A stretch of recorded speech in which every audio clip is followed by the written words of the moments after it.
As an advocate of all things fintech and wealth tech, our friends and partners over at Finovate wanted to share a quick message before we dive into today's conversation. Greetings, WealthStack listeners. This is Greg Palmer coming to you with a special message about Finovate Fall, which is coming up in New York on September 9th through the 11th. As always, Finovate is your place to stay up to date on the latest technologies and innovations in finance. And new for this year, we have a special program just for those of you in the wealth management space. That WealthTech stream will take place on Wednesday the 11th, and it will feature sessions on how you can use new technologies to attract and retain customers, prepare for the generational wealth transfer that's already begun, make the most of new digital assets, and more. To find out more or to lock down your spot, check out finovatefall.com.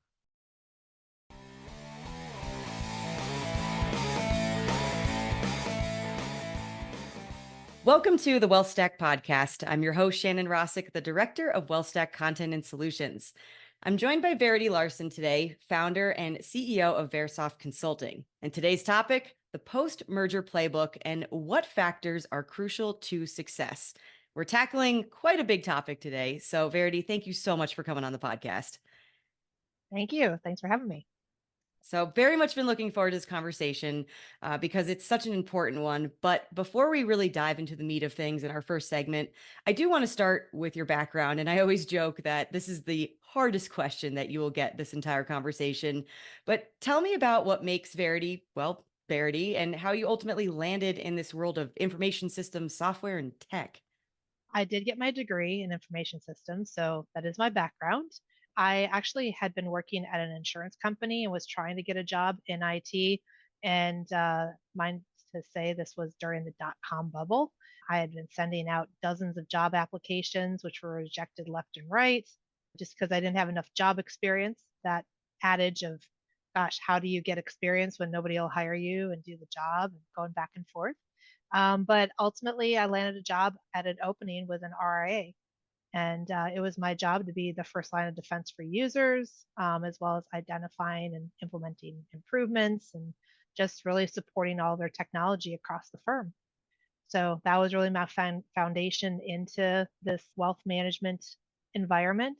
And then from there, I went and worked for a software vendor doing implementations of all things related to wealth management, from portfolio accounting and reporting and billing and trading, CRM. And needless to say, I love being exposed to so many different users and seeing how different operations and technology were being used from one RA to the next. And that was really the experience for where I am today. And ultimately it led to Versoft, which has been around for almost 10 years now, right? I think 2025 is the big milestone. Correct. Yes. So early congratulations. We'll have to Thank do an you. anniversary episode then next year. I love it. But for folks listening, just give a brief overview of Versoft, who you serve, what you specialize in. Yeah, thank you. So Versoft, we are a specialized consulting firm. We're vendor agnostic. We focus on operational improvements through the use of technology. That's it in a nutshell. So, we provide just general technology advisory services. We conduct business process reviews to recommend improvements to current operations, again, through the use of technology. We also help RAs with the selection of different vendors and different technology solutions. And that includes taking them through like the RFI or RFP process. We also get pretty granular where we get hands-on and do the actual historical transaction or performance data conversions from one platform to another. Certainly, there's a lot of assistance we provide during implementations of technology, really acting as an extension of our clients, as we know that they can be short-staffed with taking on projects like this. We also provide project management services. And then last but not least, we also have an in-house US-based development team that builds custom applications, integration, and automation solutions.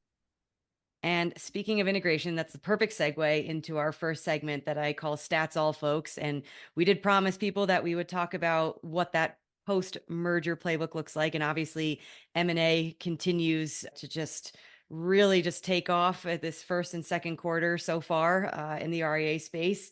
And I came across Echelon's RIA M&A deal report for Q1. There were around 90 announced transactions, representing about 20% increase over Q1 2023 per deal count. And that was the second most active first quarter on record, with the average deal taking about 9 months, which I'm sure there was some rollover from 2023, but still, that's really impressive momentum. What trends do you see driving so much interest in the M&A space when it comes to wealth management? Let's set the stage there. Yeah, so I think there's really two things that I really can highlight here. One, I would say that similar to that generational wealth transfer that's happening with investors, a lot of the founders and owners of the RIAs are aging and are looking to retire. And if they don't have a succession plan internally where they have employees that are taking over or family members taking over, then really selling their business to another RIA is the next best option. But then on the buyer side, I think that there's a lot of firms that are seeing that it's easier to acquire another established business that already has a certain service or level of expertise in an area where they may be trying to build up their services internally. So just kind of doing that acquisition via for talent could actually be more cost effective means for business growth rather than trying to build it from scratch themselves. I'm glad you mentioned growth, because we actually conducted an M&A study with Cambridge. And according to about 78% of respondents, accelerating growth was by far the biggest reason firms are considering a transaction in the coming year. And while growth is top of mind for several businesses, it obviously doesn't happen overnight, and a merger isn't going to solve it immediately. And with growth, obviously, as you know, comes growing pains. And I look at it like this, what happens, when you go to the gym once? Absolutely nothing. But does that mean the gym doesn't work and that you should quit? Patience is so important when it comes to the merger process. And is it fair to say the runway for integration, needs to be around that 6 months mark? And some of the best M&A advice I've heard during this time is avoid touching what works, only work on what you believe you can grow. How do you advise firms to avoid taking on too much once they're entrenched in this merger process? Oh, good comments and good questions as well. So I think, to address your initial point, like a 6 month runway, I do think is feasible and is realistic. And I think if you can actually complete the acquisition, including the merge with the new firm, is a great timeline. But it also means that you have to have good partners. And that includes with the vendors that you're working with, IT support, and of course, just across your internal teams. So take that for what that is. The next, I think, is really just simple answer is get help. A lot of firms don't have an internal team where their job is solely to help with an M&A transition. They have other daily responsibilities, and that ongoing operation of the business tends to be their primary focus. And so that's actually where we tend to see that these timelines get extended. It doesn't happen in 6 months, it happens in a year, happens in a year and a half, or people get like 90% of the way and they just don't get it across the finish line. It just keeps dragging out. So I think really it's, how can you avoid taking on too much is get help, make sure that you have good partners that you're working with, and then probably last but not least, make sure that when you're acquiring a firm that it's actually a good fit to your business, and not to say that I'm an expert in that space, right? Technology is my area, but you have to make sure that you're looking at culture and staff and the services that these firms are offering and make sure they fit with your business model. And coming from that technology standpoint, let's dig into that and what that looks like from an integration and M&A standpoint, because data seems to be the new four-letter word in our industry, with tons of firms investing in data consolidation strategies or really trying to build that single source of truth, which is ultimately the holy grail for wealth management firms. But integration of multiple firms with various data sources can, as you know, be a headache. So how can firms get this critical step right post-merger? Well, I guess I'd say it starts with a playbook, right? You need to make sure that you know exactly what the process is going to look like, what the timeline is going to look like, and making sure that that is standardized. And I think in many regards, there are obviously a number of firms out there that are recurring M&A deals. And in that case, of course, creating a standardized playbook is even more important because it's something they continue to do month over month, year over year. Beyond creating a playbook and making sure that that is standardized, it's also about it's also that like data accuracy and data access is really so critical. Some of this can be in preparation for this merge, making sure that the firms are kind of doing that analysis, that they are cleaning up their data, making sure that that's going to simplify the conversion when it does happen. But then also, I think it's important for firms to understand what data they're going to actually have post conversion. And some of this can also be part of the acquisition deal. For example, we actually have some firms that have been doing acquisitions, and upfront, they tell a firm, we are only going to convert 2 years of transaction history. Oh, Um, interesting. and yeah, so if a firm is not aware that, hey, we've been in business for 25, 30 years, we have history going back to the 90s, and yet they're only going to have data going back 2 years, doesn't mean they can still have their performance history. They're not going to actually have gains, losses, income, expenses, account balances, being able to go back and run that historically. That's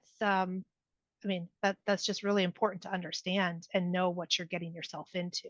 There have been firms we've worked with that didn't understand that. And it wasn't even until the conversion was complete that the advisor realized, oh gosh, we don't have all our history. All this, these 2 years of data is completely meaningless to me. So I'm not even going to use it. So you spent all this time and effort working on the conversion, and then they didn't even use it.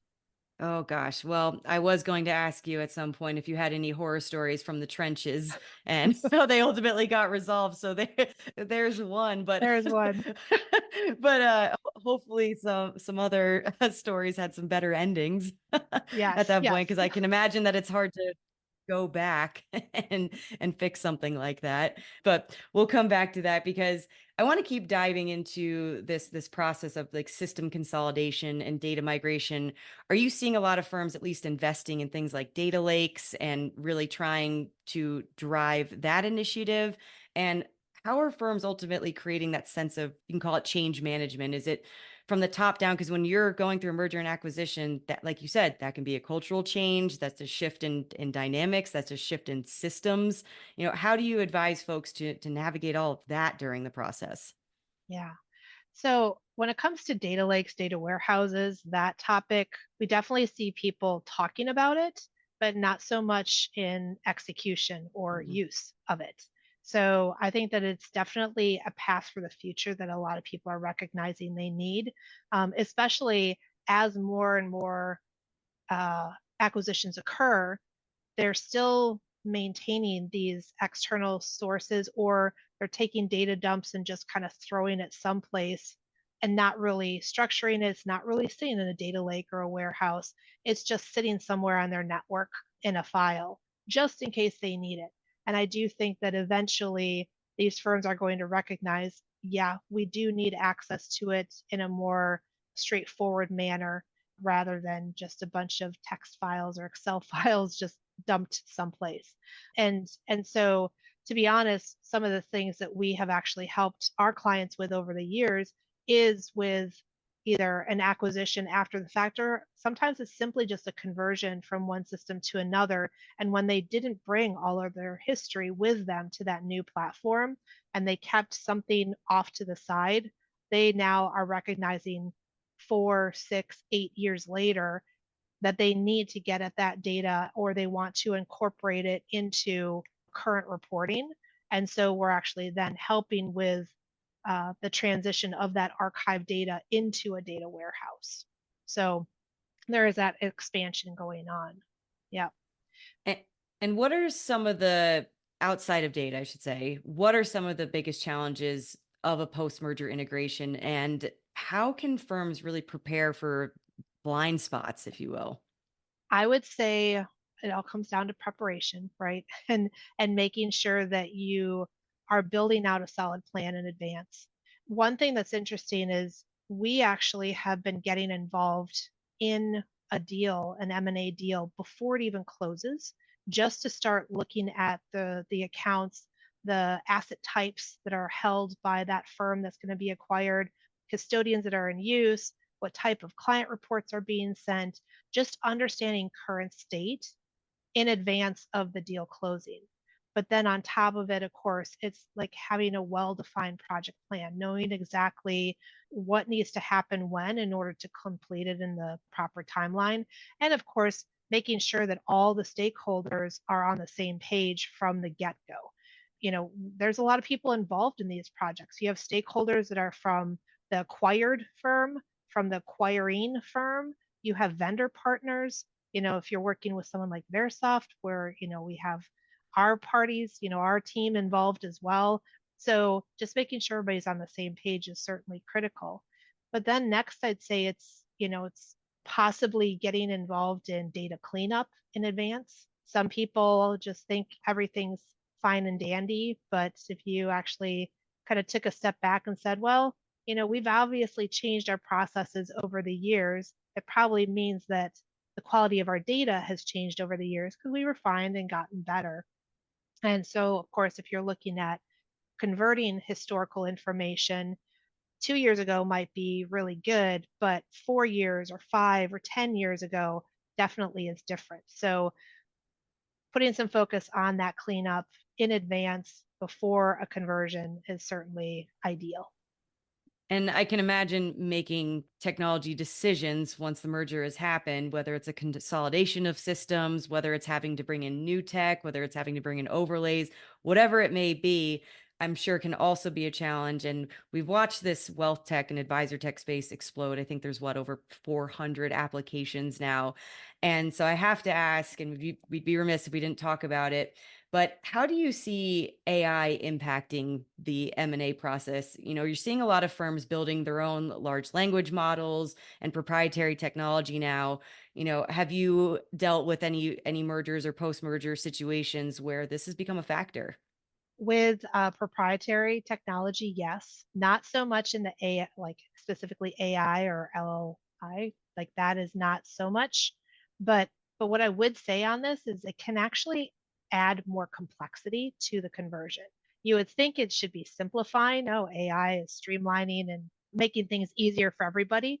But in this faction, AI is all about a single data path, and it relies on accurate data. And now if you've built a solution around a very straightforward process that your current organization operates under, but now you're trying to bring in someone completely new that uses completely different processes, their data is structured differently, it does not fit well into that AI model.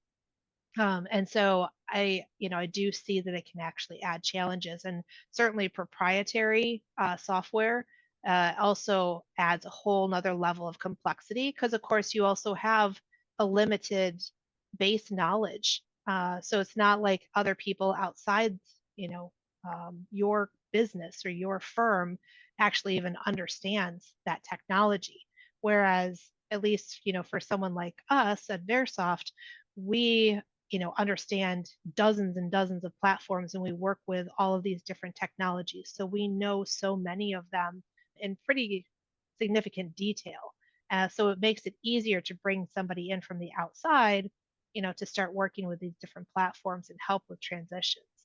But proprietary system can make it a lot more challenging.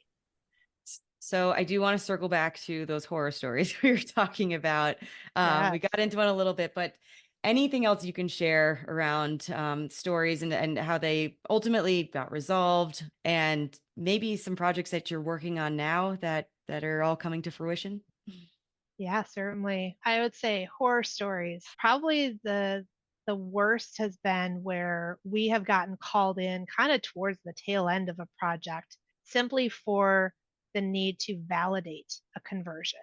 And that validation process simply means doing a comparison of the data that came from the original system and what got loaded into the new or the converted system, and doing a side-by-side comparison to those things, and and really finding that it was just a complete mess.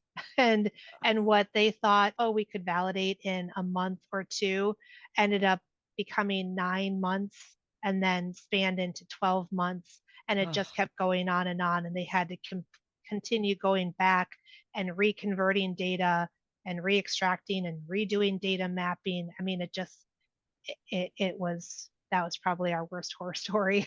So this really comes down again to like making sure that everybody's on the same page, that the data is reviewed in advance, and and also there's some understanding as to the different types of assets, and also what the vendor is willing to support.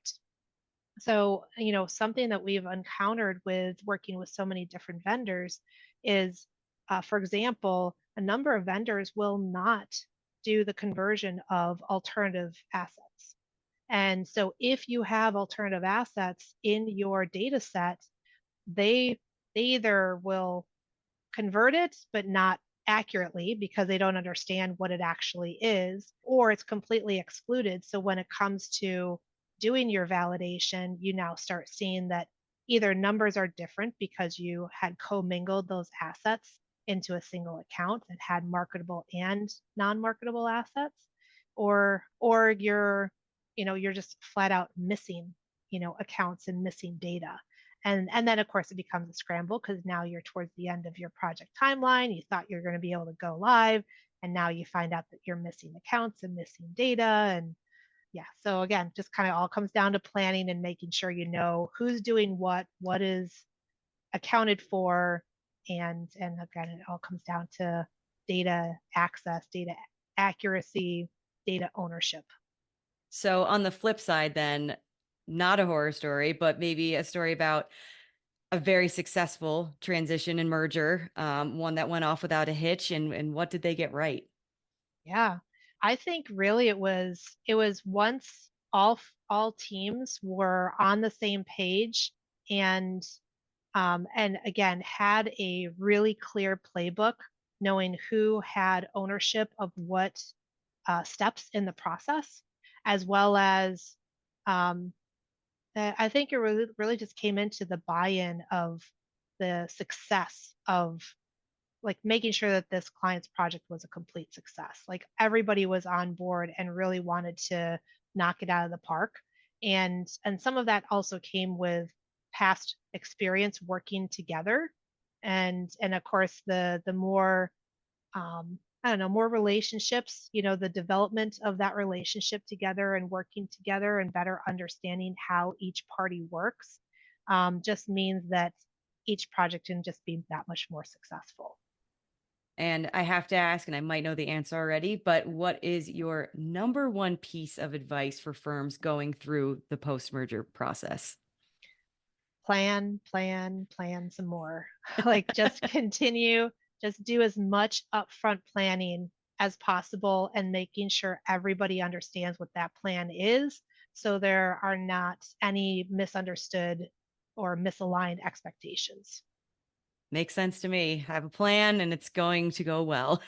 So, Exactly. Yes. uh, well, Verity, it's time for segment 2 of this episode that I call Ask Us Anything. And I have gone out to the social universe and asked them to submit questions they want answered by you. And of course, we did have a few folks slide into the DMs this week. So, putting you in the hot seat, question number 1: what factors should firms consider when measuring success of a post merger integration? Mm, that's a really good one. Honestly, I think that's where it comes down ultimately to the post conversion data validation, making sure that you've actually, uh, that you understand what your validation threshold is, and that um, that the numbers tie out to what you're expecting. And then I would say um, probably user adoption, making sure that people have actually adopted and transitioned to that new technology and new processes. That is a key to success of a project. If users are not struggling, not squawking too much or missing things, then I think that you've had a very successful project. Makes sense. And question number two, this is a multi-part because we did have somebody that clearly knows your background at Advent because they asked you to describe Advent Access and basically, I don't know what V means, but basically V as a service. Got it. And and maybe yeah, so I'm guessing that might be maybe that's VAS. That's So what I was thinking. yes. So we have a product that's called VAS, VAAS. It stands for Yes. Versoft as a Service. So I'm guessing that that's what they're referring to. So yeah, yes, it's true. My background, the software vendor that I worked at for 7.5 years was Advent Software, and of course, one of their very first product was, well, it was technically TPP, but that became Axis. And Axis now has been around for what, 35, maybe almost 40 years. So a long, long time. And that was one of the first platforms that I learned. Axis is a flat file system, so it's not cloud based. It doesn't have the database infrastructure, which supports relational data structure, which can add a lot of flexibility, but it can also cause a lot of challenges because you're able to uh, you can really mess up your data pretty easily in this system. Anyway, certainly then we have this product called VAS, and it's takes all of that data from these files and is able to load it into a SQL database and allows to basically analyze that data, clean it up, and actually reinsert or clean up that data directly into the Access data set. So it's really intended to be a tool that helps maintain your data, helps streamline and automate and kind of builds standard processes, kind of simplifies a lot of the work that the operations team is doing over the daily morning process with reconciliation and things like that. All right. I now have another terminology then, VAS. Now I know. So thank you. Yes. And part two of this question, we touched on it a little bit earlier, but they are wondering about, a high level overview of data pipelines and modern data lake and data warehouses, you know, point solutions and the pain points there and downstream benefits. What are the big downstream benefits of utilizing services like that? And will unified multi-platform RevOps business intelligence allow for a competitive advantage? So a lot of acronyms in there. Break it down Yes. for us. Okay.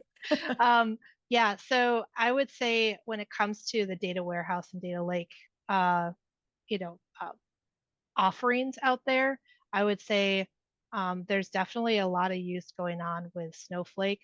There's a lot of other vendors, platforms that are built off of Snowflake, and I think that that is probably one of the uh, most popular platforms nowadays that also makes it easier to build out additional uh, data models and your own reporting needs because other technology that you're using is already on the Snowflake platform.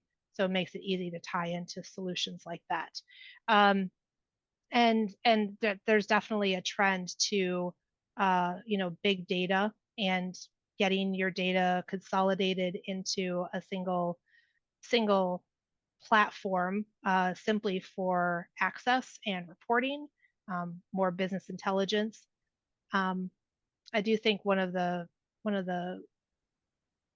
challenges that a lot of firms are coming up with right now have to do with their willingness to give up access or seeing that there's confidentiality in their data, but at the same time, analytics is about the sharing of data and seeing what other people are doing.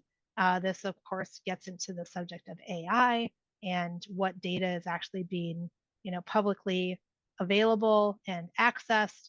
I mean, this kind of goes down a whole rabbit hole here, but I guess kind of bringing it back to the question, data obviously super important. Data access, data warehousing is definitely a growing trend and a need. And then, and I think that there's multiple platforms out there that can meet that need.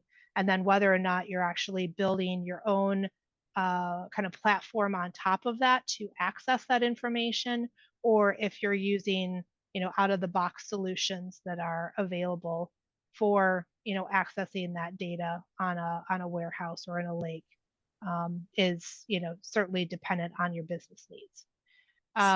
There was a second point to that question that you asked. Can you rephrase that again? Yes, I threw a lot at you. I was just going to say, the second part of that was, will unified multi-platform RevOps business intelligence, BI, allow for a competitive advantage?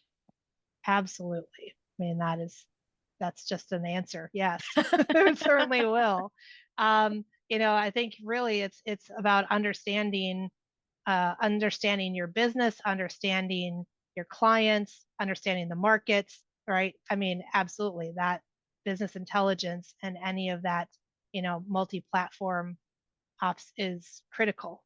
But yes, then it gets down to how much of that data would you be, as an advisor, are you willing to share, to the open market, in order to receive the information from another advisor to know what's going on their side. Yes. Well, I appreciate you being put on the spot and your very insightful answers. But we have come to our final and what might be my favorite segment that I call Stack It or Whack It. People have seen me running around the t-shirts at conferences in it. That's what it means. I'm not that weird. I'm weird, but not that weird. But so I'm going to throw out a few technologies. They're not always WealthTech related, or sometimes just random thoughts, especially if I know you. And you tell me if they are essentially, worth the hype or not. So stack it, AKA use it, whack it, AKA lose it. So first one I want to ask you about, it's a big one, legacy tech. Is there still a case to be made to use it or rip the Band-Aid off and upgrade? Stack or whack? Whack it. Rip the Band-Aid off. It's got to go. Yes. Love it. I felt that was probably going to be your answer. Yes.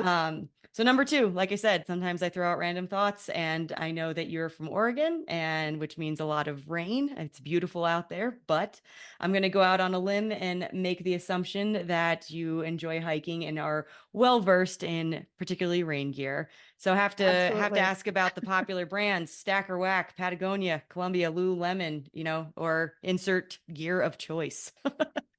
Well, I'm all about stacking it with Columbia. I love them. So I probably have half of my closet filled with them. Patagonia, I'd stack it as well. Lululemon, I'd whack it. Yeah. No, I mean, to be fair, Patagonia and Columbia are elite when it comes to outdoor activities. Lululemon is, look, don't get me wrong, I own it, but that stays kind of at the gym and at home when I'm working. You got it. Exactly. So I can appreciate that. Well, Verity, it's been an absolute pleasure getting to know you, and thank you for just all this information today. Feel free to tell listeners where they can find out more about you and what you're working on. Thank you. Again, Verity with Versoft Consulting. You can find us at versoftconsulting.com and contact us through our website. Fantastic. And be sure to like and subscribe to the WealthStack podcast on all major podcasting platforms, and follow all things WealthStack on wealthmanagement.com, LinkedIn, and Twitter. And if you want the in-person WealthStack experience, join us June 9th through the 12th in 2025 at the Boca Raton Resort, part of Wealth Management Edge. Thank you all for tuning in.